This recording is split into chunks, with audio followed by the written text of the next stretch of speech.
They whisper like flowers with the teeth in their grin. I shrink myself down, try to quiet the din. One wrong word and the chord is in session in Wonderland. Every glance is a question. I wear my guilt like a velvet crown. Ashamed before I even break down. Hyper aware, yet I still fall apart. Every stare feels like a dart to the heart. Welcome to Wonderland, unlocked, with Courtney guiding through every thought. Borderline in Wonderland, this is the place where shame wears a smile and hides its face. But here we name it, we speak what's true. No judgment can undo the real. Here, logic takes a tea break, and emotions lead the way. You're listening to Wonderland Unlocked, where we explore the twists and turns of life through the lens of Alice in Wonderland and beyond. In today's episode, we're diving deep into a topic that's both personal and profoundly relatable for so many. Pick-me panic, BPD, and desperate bids for connection. If you're familiar with borderline personality disorder, BPD, you know that it can bring a whirlwind of emotions, and at the heart of it is constant, overwhelming desire for connection. The longing to be seen, to be heard, and to feel worthy of love and belonging. But sometimes this need can spiral into something more, something that feels desperate, like a frantic attempt to grasp hold of any connection, even if it's fleeting or unhealthy. Today, we'll explore what it feels like to experience this pick-me panic, how it can manifest in relationships, and most importantly, how we can navigate it and heal and learn to create connections that are authentic and fulfilling. So take a seat, pour a cup of tea, and let's talk about the delicate balance between need and self-worth. As we dig deeper into the roots of this pick-me panic, it's important to understand that this fear of abandonment isn't just about the loss of people in our lives.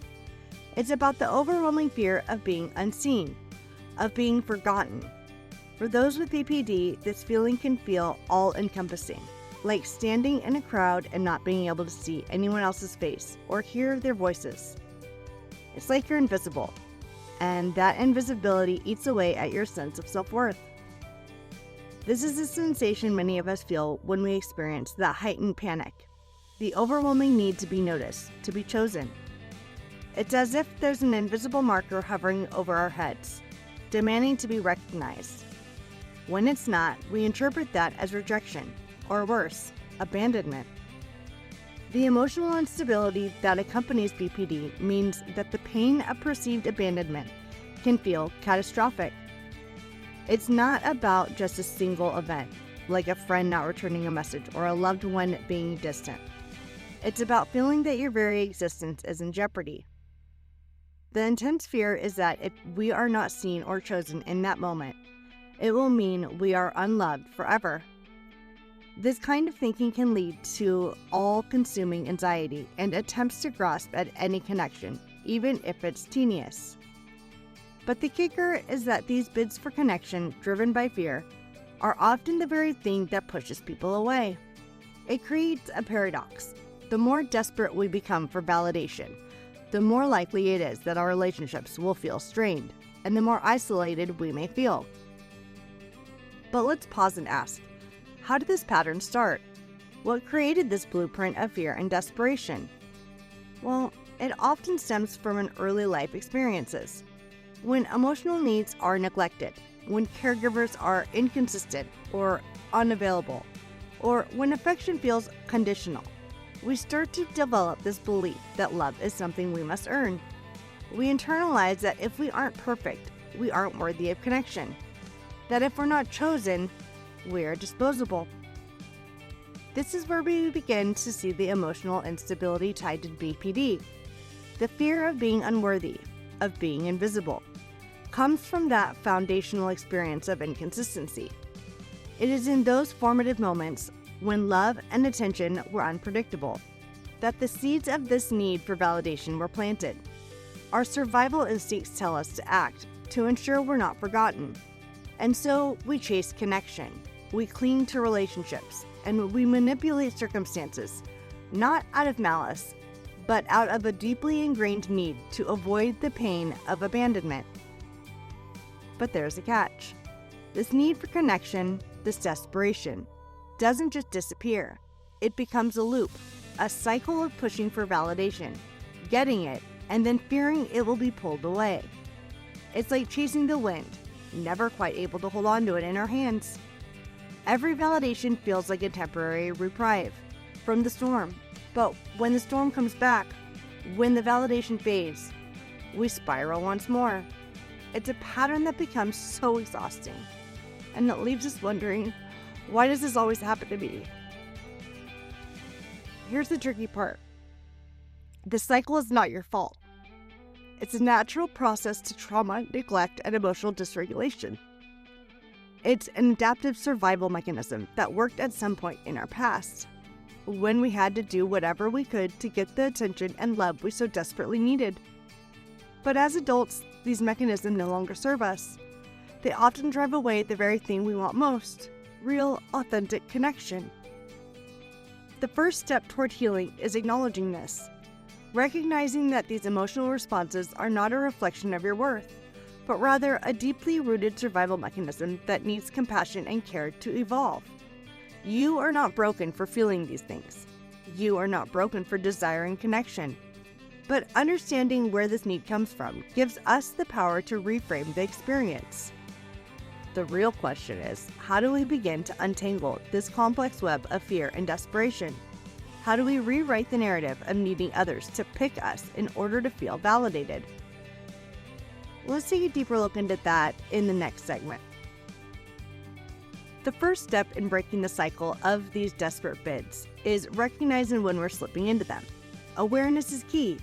In those moments of panic, when everything inside us is screaming for validation, we need to pause and ask ourselves, what am I really trying to achieve right now?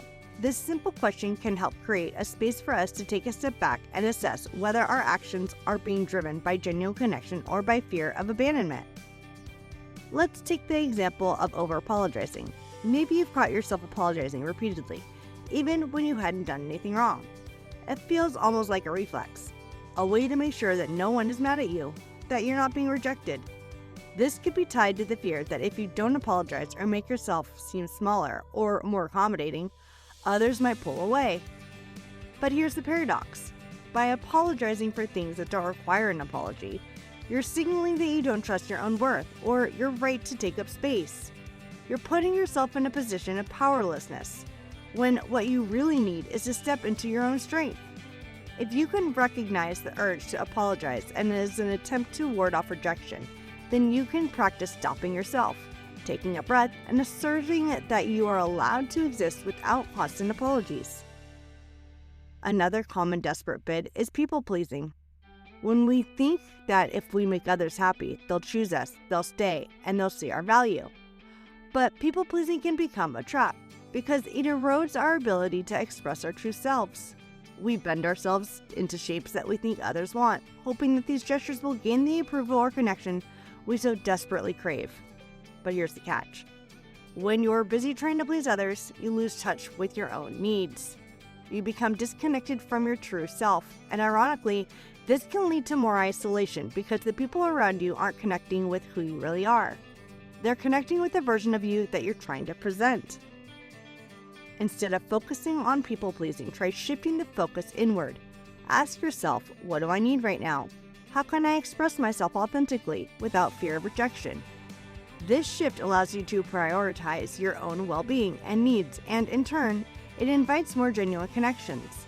The more you practice showing up as your authentic self, the more likely you'll attract relationships that nurture you rather than deplete you.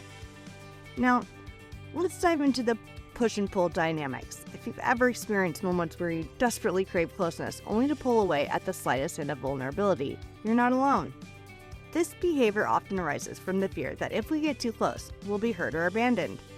We pull away to protect ourselves, but in doing so, we risk pushing people out of our lives.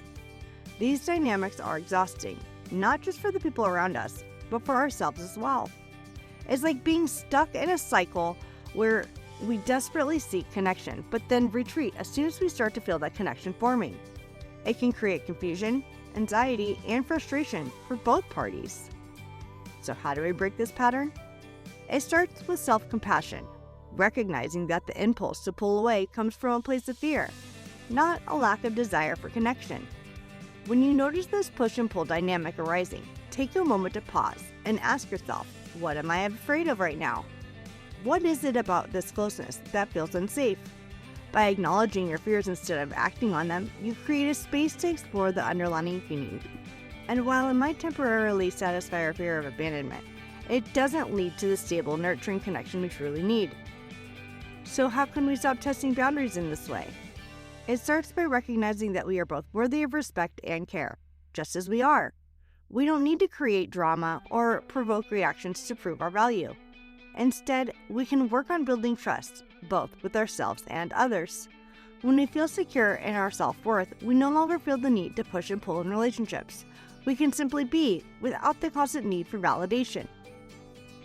Breaking free from these desperate bids takes time. It requires patience, self-awareness, and willingness to confront the fears that drive our behaviors. But it's possible. And the first step is realizing that the validation we're seeking from others is already inside us. We just need to learn how to access it, to stop looking outside ourselves for reassurance, and start giving ourselves the love and care we need. To break the cycle, we need to acknowledge something important. The emotional intensity we feel isn't always tied to the situation at hand. Often, the feelings of panic, urgency, and desperation are echoes of past experiences. They're remnants of wounds that haven't healed, or fears that were formed long before the current relationship or situation. Understanding this can help us approach the emotions with more compassion, rather than reacting to them impulsively. It's important to realize that the emotional intensity we experience in moments of panic isn't a reflection of our present situation. It's an exaggerated response stemming from an internal emotional trigger. For someone with BPD, those triggers can come from seemingly small events, but they feel like massive threats to our emotional stability. A delayed text, and an unanswered phone call, or even a slight change in someone's tone can all feel like a warning sign that we're being abandoned. The more we're able to identify these triggers, the more we can separate the past from the present. It's not easy, but with time, we can train ourselves to recognize when we're reacting to old wounds rather than to what's actually happening. This kind of emotional awareness gives us space to pause, to breathe, and to make the more thoughtful choices instead of acting on that sense of urgency. One strategy for managing this emotional roller coaster is practicing mindfulness. When we're caught in the middle of an emotional storm, the tendency is to act without thinking, to lash out, or to reach out desperately for validation. But mindfulness allows us to ground ourselves in the present moment. It helps us recognize the intensity of our emotions without immediately responding to them. Instead of reacting out of fear, we can simply observe what we're feeling and acknowledge it for what it is, temporary and connected to something deeper than the current moment. Mindfulness doesn't eliminate the emotional highs and lows, but it gives us the tools to handle them with more grace. It allows us to create distance between the emotion and the action so that we don't make impulsive decisions that we'll later regret. In this space, we can choose how to respond rather than reacting out of panic. Another key practice is self-soothing. When the emotional storm feels overwhelming, it's important to have strategies to calm ourselves down. Some self-soothing can look like anything that brings you comfort, whether it's listening to calming music, taking a warm bath, journaling your thoughts, or even going for a walk in nature. These activities can help redirect your focus from the panic and offer a way to reconnect with yourself. Sometimes in the midst of these emotional waves, we feel like we need someone else to soothe us, but learning to self-soothe is a crucial skill in managing BPD. It's not about shutting others out, but about knowing that you have the ability to take care of yourself in these moments of emotional overwhelm. By learning to calm ourselves down, we begin to shift the power from our external circumstances to our own inner strength.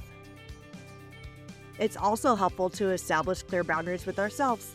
In moments of panic, it's easy to get caught up in the emotional impulses, but setting boundaries for how we engage with others during these times can protect our relationships.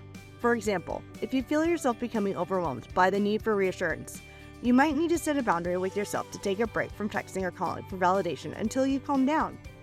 This boundary isn't about cutting yourself off from others. It's about taking a step back to make sure you're acting from a place of stability, not from desperation. It's a way to protect yourself and others from getting swept up in the emotional turbulence that comes with BPD.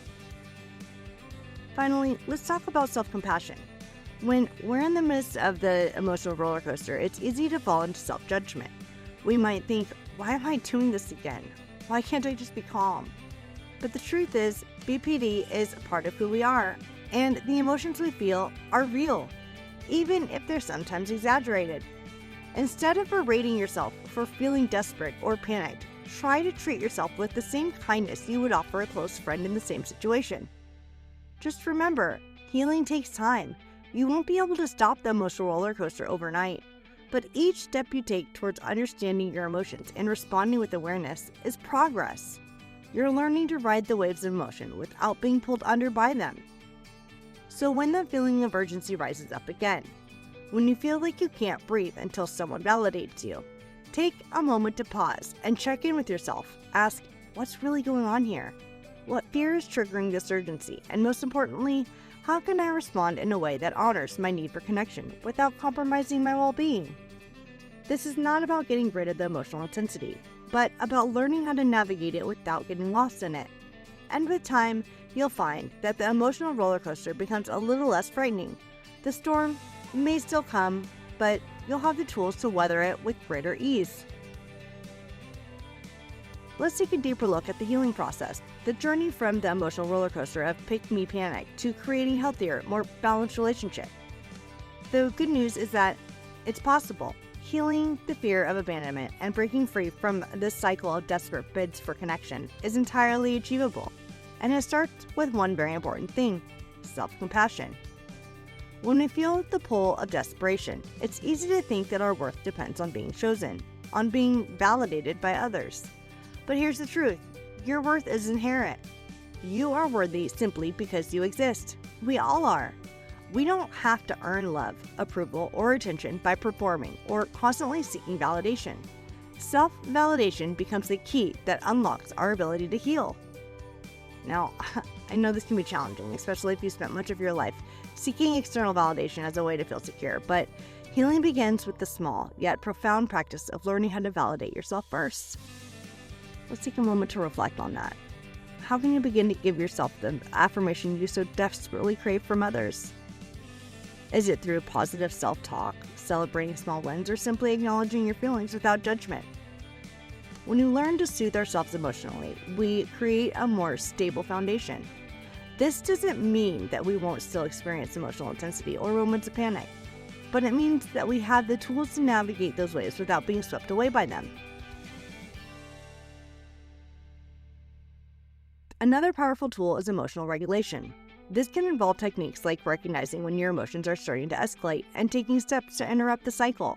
For example, stepping away from a triggering situation, engaging in a physical activity, or using a calming mantra can help you regain control and prevent impulsive reactions. It's important to understand that emotional regulation is a skill, just like any other, and with practice, it becomes more effective over time. And in these moments of emotional regulation, we begin to cultivate an inner peace that isn't dependent on someone else's actions or validation. Now, let's talk about authentic connections, the kind of relationships that don't rely on desperate bids for attention, but are based on mutual respect, love, and understanding.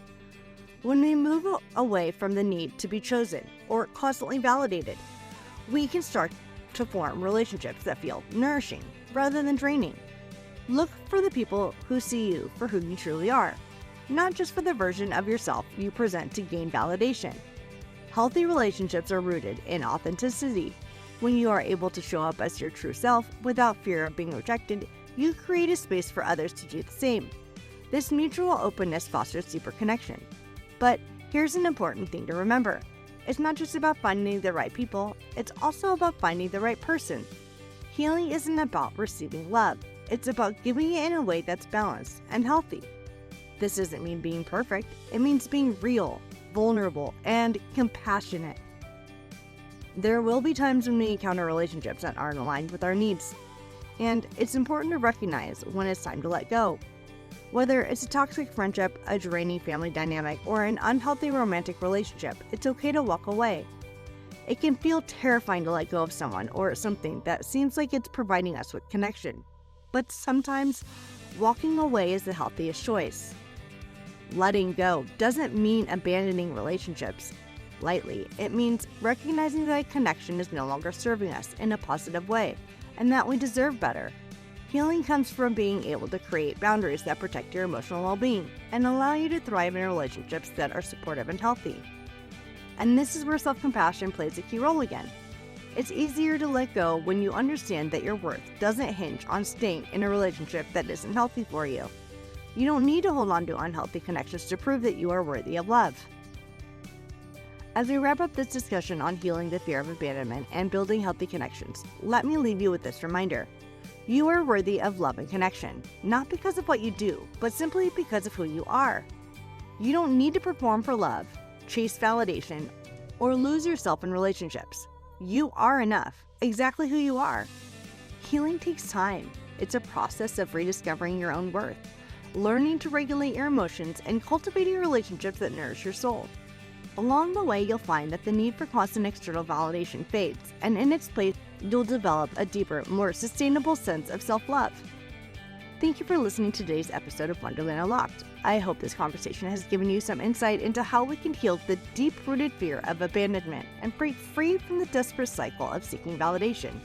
Remember, you are not alone on this journey, and you are worthy of all the love and connection that life has to offer.